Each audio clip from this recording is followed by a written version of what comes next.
Aleluia, bom dia, amados. Graça e paz da parte do Senhor Jesus. Que alegria, nesse primeiro domingo, chegar aqui já como pastor da PIBJC e apresentar e dedicar estes filhinhos amados do Senhor ao nosso Deus. Que presente, que alegria. Quero agradecer aqui, meus irmãos, em nome da minha família, a todos vocês que de alguma forma têm expressado o amor, o carinho, com mimos, com expressões tão maravilhosas à nossa família. Nos sentimos muito acolhidos. Hoje pela manhã chegou um café da manhã, uma cesta lá em casa, E pelo visto, gente, eu vou ter que fazer muita dieta, caminhar, correr, Tem a misteira e tem a esteira, Os irmãos me colocam na misteira e eu vou para a esteira, porque o negócio aqui é power, Não é isso, Sandra? Que bênção, gente. Muito obrigado pelo carinho. Estamos nos sentindo muito amados pelos amados irmãos, e eu tenho certeza que Deus, Ele há de recompensar, abençoar e derramar toda sorte de bênçãos sobre a vida de vocês. Bem, é um culto de família, e Deus colocou uma palavra no meu coração para pregar às famílias, E no decorrer deste próximo tempo, os irmãos vão perceber também um pouquinho daquilo que Deus tem colocado já no meu coração como visão, como percepção daquilo que Ele quer para a PIBJC. Eu estou muito feliz de ver aqui nessa manhã tantos visitantes, tantos amigos, tantas pessoas queridas, familiares. Uma salva de palmas para esses visitantes mais uma vez. Que bênção. Eu estive, nessa semana, eu estive em algumas células. Vou chegar lá na sua célula também, viu? Pode ter certeza disso, que eu vou chegar lá. Mas eu pude perceber o quanto essa igreja, nossos queridos visitantes e amigos, é uma igreja acolhedora. É uma igreja face a face. É uma igreja que ela não quer te conhecer pela nuca. Quando se senta atrás de você, nessa cadeira, ela quer te conhecer de perto, poder orar por você, poder ser uma mão estendida a você. E sozinho, você não consegue, é mais difícil. Por isso que um ao outro ajudou, e ao teu próximo disse, esforça-te. Quero convidar você a abrir a sua Bíblia, aí no Evangelho de Marcos, capítulo de número 2, nós vamos ler a partir do verso 1.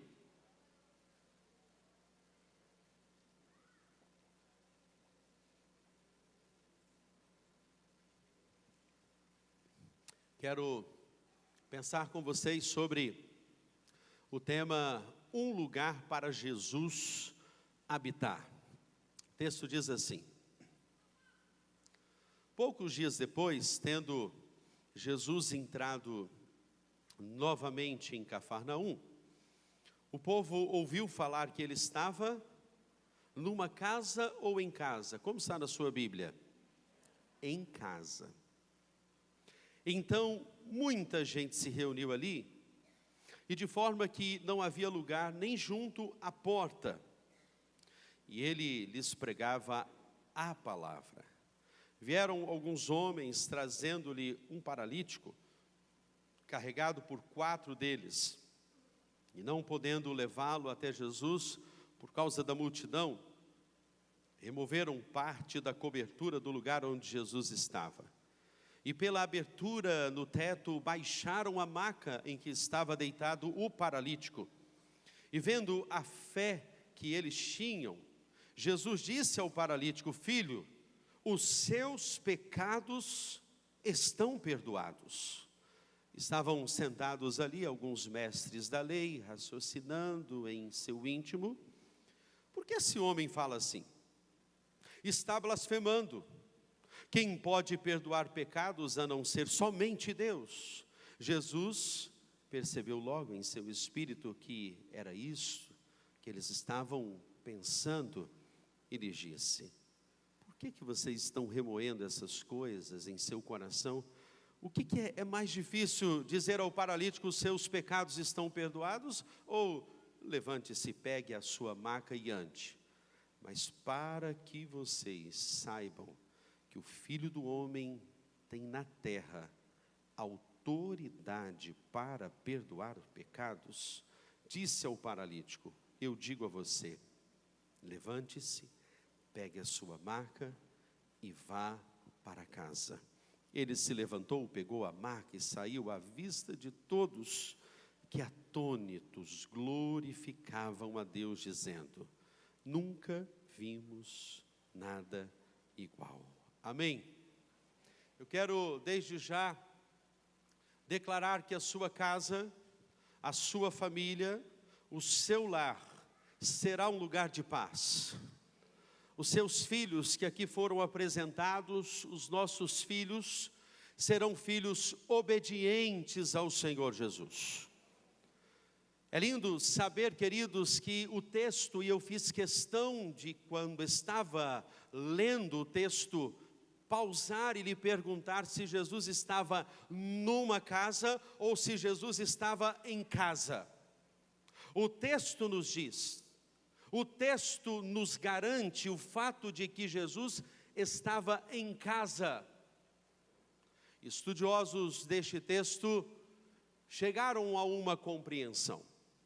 Jesus decidiu morar a maior parte do tempo do seu ministério, que durou 3 anos e meio, cerca de 3 anos e meio.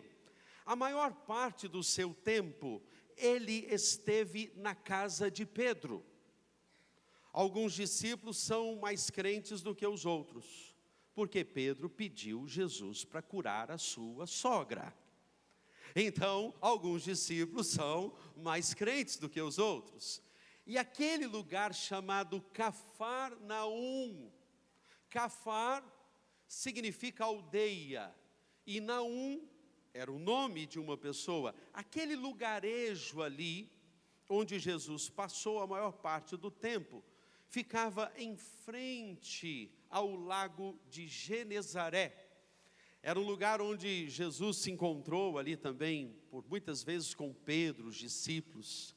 E é interessante, queridos, que aquela casa, o texto não nos diz que essa casa, ela tinha conforto. Pelo contrário, essa casa, ela tinha apenas uma porta, o texto nos diz isto. O texto não nos fala no plural de portas, mas nos fala de uma porta. Uma casa simples, não tinha TV de LED, não tinha ar-condicionado, talvez não tivesse muitos quartos, mas tinha algo naquela casa que as pessoas afluíram para aquele lugar. E quem estava naquela casa? Quem estava naquela casa? Jesus. E na casa que Jesus está, no lar que Jesus está, na família que Jesus se faz presente, meus queridos, algumas coisas vão acontecer.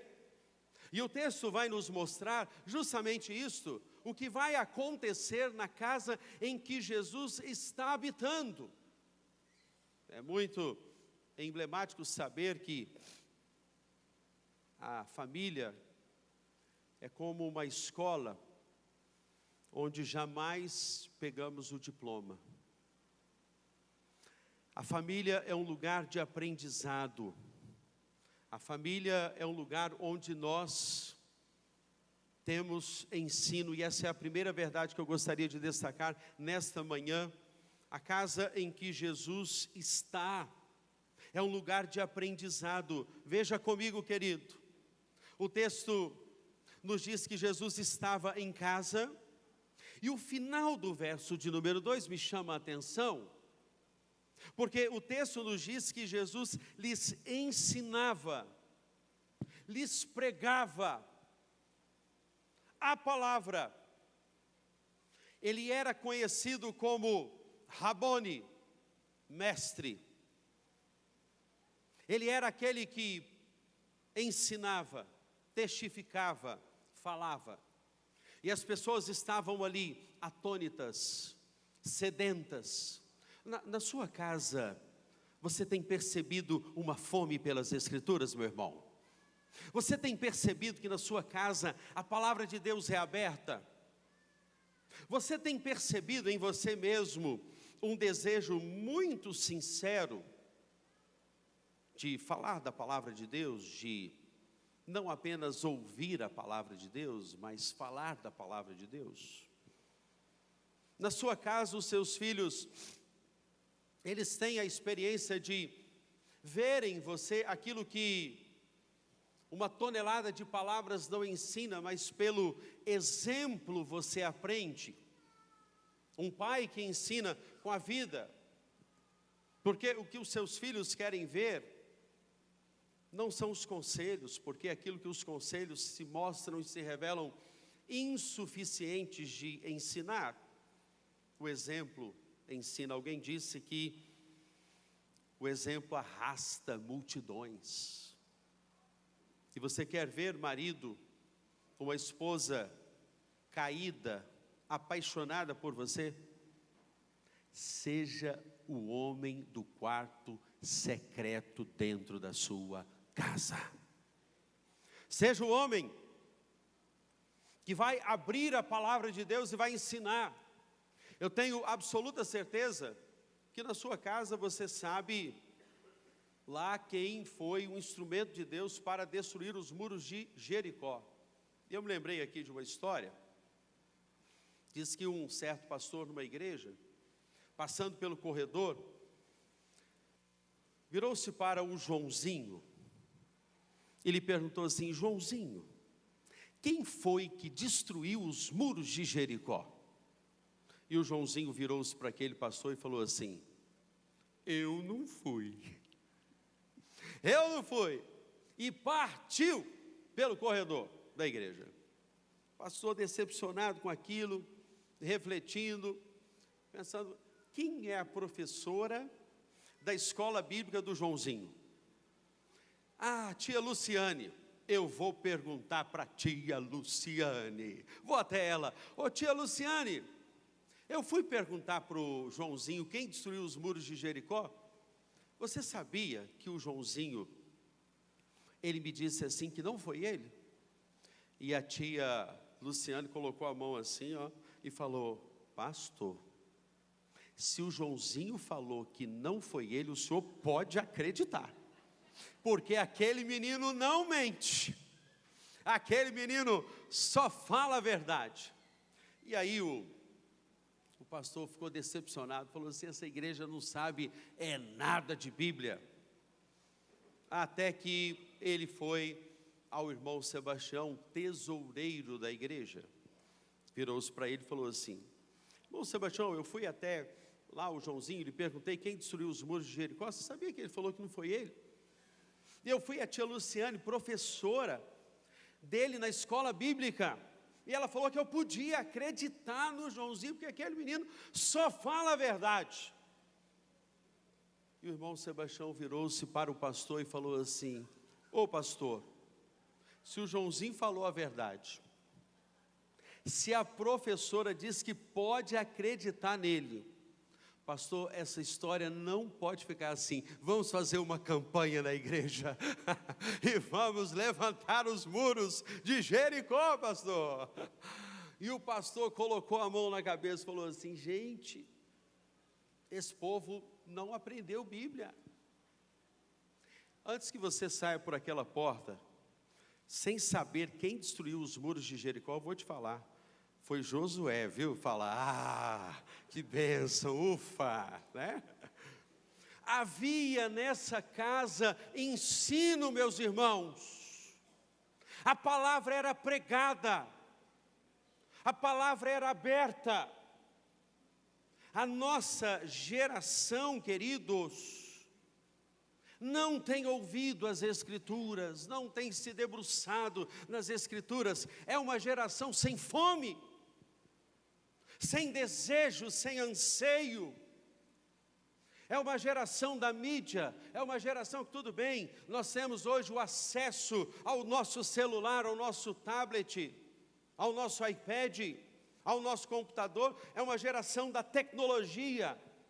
Mas isso não pode mudar você que quer ver um lar rendido ao Senhor Jesus. É exatamente isso que você quer, meu irmão, ver o seu lar na presença do Pai. Você quer ver os seus filhos abençoados, rendidos na presença do Senhor. Porque deixa eu te dizer uma coisa, há situações que vão se mover e vão mudar na sua casa, que você não vai ter condição nenhuma de mudar.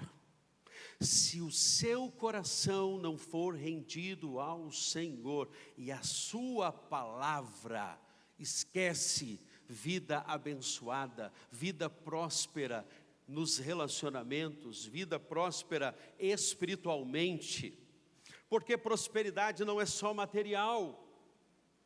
Vejam comigo, queridos, o texto nos diz que 4 amigos, eu chamo de socorristas. Aqui era como SAMU, 4 amigos, olhando aquela multidão na casa de Pedro, da sua sogra, não conseguiram entrar. E eles olham o telhado e dizem, a única forma de descermos o paralítico nessa casa é através do telhado. E eles quebram o telhado, e o paralítico desce. Aí você pensa comigo nessa manhã, meu amado, telhado quebrado, paralítico curado. Telhado perfeito, paralítico ainda com a sua paralisia. Deixa eu te perguntar uma coisa. O que você precisa quebrar dentro da sua casa para que as paralisias elas cessem dentro do seu lar? Eu sei que existe aqui nessa manhã, eu preferia pregar no meio da igreja aqui, viu? Acho que eu vou puxar o púlpito para cá, né? Colocaram aqui, mas tudo bem. Ih, ele é pesado, hein? Alguém pode puxar para mim? É interessante olhar, queridos, que o paralítico desce, o telhado é quebrado. Deixa eu te dizer uma coisa. Às vezes o que precisa ser quebrado, obrigado meu queridão, o que precisa ser quebrado é o orgulho. O que precisa ser quebrado na sua vida não é o telhado. Você reclama da vida financeira que está ruim, dos problemas financeiros. Às vezes o que precisa ser quebrado é o cartão de crédito. Quem sabe nessa manhã, após esse culto, você vai fazer o melhor culto da sua vida, quebrar o cartão de crédito. Posso ouvir um amém? Ah, essa parte é difícil, irmão. Às vezes você só vai amassar, vai ficar com dó, fala, mas eu ainda preciso usar mais um pouquinho. Às vezes o que precisa ser quebrado é esse ressentimento no seu coração que não consegue perdoar. Veja comigo que quando o paralítico desce, Jesus olha a tamanha fé dos 4 amigos, ele elogia essa fé, diz que nunca tinha visto uma fé assim, e ele perdoa, porque antes de fazer o milagre, ele libera o perdão. Antes de você alcançar a vitória na sua casa, nos relacionamentos, precisa perdoar. Diga comigo, perdoar. Soltar para o ar. Por isso que é perdoar. Você vai liberar para o ar, vai soltar. Perdão, aumentativo de perdinha. Você perde o seu orgulho, quebra o seu telhado, deixa Jesus entrar na sua casa hoje, meu amado, e fazer a maior cura, curar o seu relacionamento, curar os seus filhos, curar esse ressentimento, quebrar esse orgulho e transformar a sua casa no nome do Senhor Jesus. A segunda verdade que eu vejo aqui, em segundo lugar, eu destaco que a cura. Na casa em que Jesus decidiu habitar, o texto diz, Jesus estava em casa. É um lugar onde há cura. Agora você quer ver uma coisa? Na família é o lugar onde mais há feridas. Na família é o lugar onde mais nós nos ferimos. Alguém disse que porque amamos tanto nos ferimos. E nessa manhã, Deus quer usar as palavras que saem dos seus lábios. Você sabia que as palavras que saem dos seus lábios, minha irmã, é por isso que a mulher sábia, ela edifica a sua casa. Alguém interpretou dizendo, a mulher sabiá é edificar em casa. A mulher sabiá, né? Tirou o acento, né? Mas é a mulher sábia. E as suas palavras, elas constroem. Eu garanto a você, querido, que você como mãe, você como pai, quando você virar para o seu filho assim, filho, você é mais do que vencedor em Cristo Jesus. Essa palavra tem poder nos seus lábios, mãe. Essa palavra tem poder de curar, de trabalhar a autoestima. Mas eu sei que nessa manhã aqui há pessoas que foram vítimas da rejeição dentro da sua casa. Quantos aqui se sentiram rejeitados dentro do seu lar? Levanta a sua mão. Dentro da própria família, pode levantar bem alto a sua mão. Se sentiu rejeitado. Olha quantas pessoas se sentiram abandonadas, rejeitadas, diminuídas. Eu vim aqui nessa manhã para te dizer que nessa casa que Jesus vai realizar esta cura, é o lugar onde as palavras que vão ecoar dos seus lábios a partir de agora, serão palavras que vão abençoar, porque melhor do que quem foram os seus pais, é quem será o pai dos seus filhos, a mãe dos seus filhos, melhor do que quem foi o seu pai e a sua mãe. Tem gente que fica ali, naquele lugar, mora ali naquele lugar, no lugar da rejeição, da vitimização, da autocomiseração, de uma frase, de uma palavra que lhe foi dita, você não vai conseguir, você não pode, você é um zero à esquerda, você é um mané, você não vai conseguir, você não vai ser projetado nessa vida, sua família não vai ser abençoada, você tem que trabalhar, você não precisa estudar, menino. Quantos filhos ouviram dos seus pais assim, você precisa trabalhar, estudar o quê? Mas nessa manhã, é uma manhã de cura, dentro da sua casa, dentro da sua família. Timothy Keller, ou conhecido como Tim Keller, um dos maiores teólogos dos últimos tempos, chegou a dizer que as famílias do século 17 e 18, elas tinham outros problemas, porque as famílias do século 17 e 18, elas enfrentavam o problema porque as suas famílias eram muito numerosas, de 5 a 10 filhos, e num tempo em que as famílias não tinham muitos recursos, a medicina era precária, a indústria dos fármacos ainda não havia desenvolvido, e ele faz um contexto, uma crítica acirrada sobre essa questão da comparação das preocupações dos dias de hoje. E o Tim Keller vai dizer o seguinte, que quando as famílias numerosas, eles viam os seus próprios filhos morrerem diante dos olhos e do próprio coração. Essa é a palavra do Tim Keller. E ele critica os nossos dias, porque ele diz o seguinte, que nos dias atuais, as famílias têm outras preocupações. Se não tem Wi-Fi, se não tem internet, se não vão conseguir fazer a viagem para fora, a viagem exterior. Essa é uma crítica que ele vai fazer. Deixa eu te dizer uma coisa, o Senhor Jesus nessa manhã quer habitar dentro da sua casa, dentro do seu lar. E você, se você está aqui nessa manhã, ou se você ouve essa palavra pela internet, o Senhor está te dizendo nesta manhã, eu vou realizar cura sobre a sua casa. O mesmo Jesus que estava na casa da sogra de Pedro e curou aquele paralítico, é o mesmo que está aqui nessa manhã. Deixa eu te perguntar então, o que está arrastando na sua vida? Se ele era paralítico, alguma coisa arrastava, ele dependia. E Deus está te dizendo através dessa palavra, que Ele não quer te ver mais rastejando, Ele não quer mais se ver dependente dos outros. Um detalhe no texto que me chama a atenção é que quando Jesus o curou, no verso de número 9, o texto, está com a sua Bíblia aí? O texto diz assim no verso 9: os seus pecados estão perdoados, levante-se, pegue a tua maca e ande.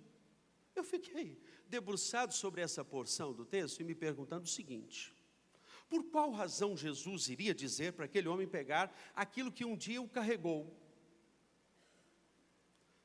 E o Espírito Santo me deu uma direção acerca da interpretação dessa porção. Há coisas que o Senhor faz na minha e na sua vida, que Ele quer que sejam memoriais. Eu fico imaginando esse homem chegando na sua casa com aquela maca estirada na parede, em pé. Todas as vezes que esse homem se levantasse para andar agora, ele iria olhar para aquela maca e dizer assim: um dia o Senhor fez uma grande obra na minha vida. Sabe o que eu quero nessa virada de chave com você nessa manhã? Olhe para aquilo que um dia lhe carregou, lhe sentenciou, lhe aprisionou, encarcerou a sua vida, como um memorial de dor, para você dizer assim: um dia o Senhor Jesus entrou na minha casa, eu fui curado, olha lá a minha maca, agora eu ando altaneiramente, porque eu tenho a presença do Senhor Jesus. Use a sua dor como um memorial, use a sua maca em nome da gratidão, porque a casa em que Jesus está, ela tem gratidão, ela tem a presença do Senhor Jesus, e muitas vezes nós não sabemos agradecer. Em frente à primeira igreja batista de Moça Bonita, existe uma feira que acontece todos os domingos. Verduras fresquinhas, deliciosas, legumes de alta qualidade. Eu me lembro que num domingo após o culto nós saímos para entregar Bíblias para os feirantes e para todos que circulavam naquela feira. E eu me lembro que eu havia ficado assim, extasiado com as mexericas, as tangerinas. Aqui é tangerina ou mexerica? Mexerica. Lá no Rio é tangerina, né? Então eu olhei assim bonitos, eu falei: vou levar para a irmã Kelly. E a irmã Kelly é o seguinte: ela não pega na casca da mexerica não. Você é assim também? Eu descasco a mexerica para ela. E só ganho ponto com ela quando eu já chego com a mexerica descascada. Olha aí um ensinamento para você, maridão. E eu então olhei as mexericas e falei: vou comprar para a irmã Kelly. Na hora que eu estava no caminho assim, vi uma senhora e uma criança sentada no chão. Olhei para aquela mexerica, olhei para eles, para aquela mãe e aquela criança, e eu fui com a minha sacolinha de mexerica e ofereci para aquela criança: você aceita? Ela pegou a mexerica e a mãe falou para ela assim: como é que fala, filha? Ela disse: descasca. Eu olhei: é assim mesmo, dona. É assim que acontece. Não, minha filha, obrigada. Muitas vezes nós não sabemos agradecer. Pega a tua maca, leva para a tua casa. Mas por quê? Porque será um objeto de memorial. Eu não posso esquecer. Bendize, ó minha alma, ao Senhor, e tudo o que há em mim, bendize o teu santo nome. É Ele quem perdoa todas as tuas doenças e enfermidades. É Ele quem redime a tua vida da cova e que farta a tua vida, a tua velhice, com toda sorte de bênçãos. Esse é o nosso Deus, a cura. Em terceiro e último lugar, eu quero pensar com você que nesse lugar onde Jesus está, há alívio. Louvado seja o nome do Senhor. Em meio às pressões que você está vivendo, que eu sei que não são poucas, filhos pequenos, contas para pagar, talvez enfermidade na família, na casa em que Jesus está, o alívio chega. Quando você pensa em casa de alívio, o que você pensa? Eu penso na minha casa, no meu quarto, na minha cama. Engraçado, a minha cama ela já tem assim o meu molde nela. A sua cama também tem o seu molde quando você vai deitar, né? Quando eu viajo para pregar fora, vou em algum lugar, eu durmo naquela cama do hotel. Mas qual que é a melhor cama? Qual que é a melhor cama? A sua. A sua é Nipoflex, meu queridão. Aquela que treme, é tremenda, né? A hora que vai dormir, é isso, Ludinho? Ela é tremenda. O melhor lugar para se estar é em casa. Quando eu penso em uma casa que é alívio, me vem à memória o seguinte: imagine você andando pela rua Italina Pereira, e um pitbull, ele corre atrás de você, porque soltou da grade da casa, do portão, e ele veio atrás de você, e você corre, perna para quem te quer. O primeiro portão que você vê aberto é aquele que você entra, e você fica olhando lá o pitbull, né, salivando, e você vencendo aquela batalha, numa casa que foi um alívio para você. O pitbull de fora, você dentro. O problema é quando o pitbull está dentro de casa, né, meus irmãos? Esse é o problema. E Deus, nessa manhã, Ele está te dizendo: eu quero que a sua casa seja um lugar de socorro, de consolo, de paz, um lugar de alívio, um lugar de refúgio, um lugar de transformação, um lugar onde os seus filhos vão olhar a maneira que você fala, a maneira como você procede, e eles vão olhar para você e vão dizer assim: olha, eu quero seguir o meu pai, eu quero seguir a minha mãe. Se eu tiver que casar com uma mulher, eu quero casar com uma mulher parecida com a minha mãe. Se eu tiver que casar com um homem, a filha vai dizer: será alguém muito parecido com o meu pai. Você quer isso para a sua casa? Se coloque de pé, nós vamos orar o nosso Deus, vamos pedir isso ao Senhor, que a bênção de Deus, a graça do Senhor, ela seja derramada sobre a sua vida. Uma casa onde há aprendizado, onde há ensino, a palavra é pregada, um lugar de cura, um lugar de alívio, um lugar de transformação. E sabe o que vai acontecer, meu irmão? As pessoas vão olhar algo diferente na sua casa. Ah, meus irmãos, sabe o que as pessoas vão dizer? Ele tem um brilho diferente, ela tem algo diferente. Sabe, na hora que eu encontro com ele ao descer ao elevador, a maneira como ele sorri, papai, mamãe, que exemplo para a minha vida. Se algo nessa manhã insiste em se arrastar na sua vida, talvez seja uma crise, um problema, ele é espiritual. Você ora, mas ainda não foi resolvido. E é assim mesmo, Deus está te ensinando a ser dependente dEle.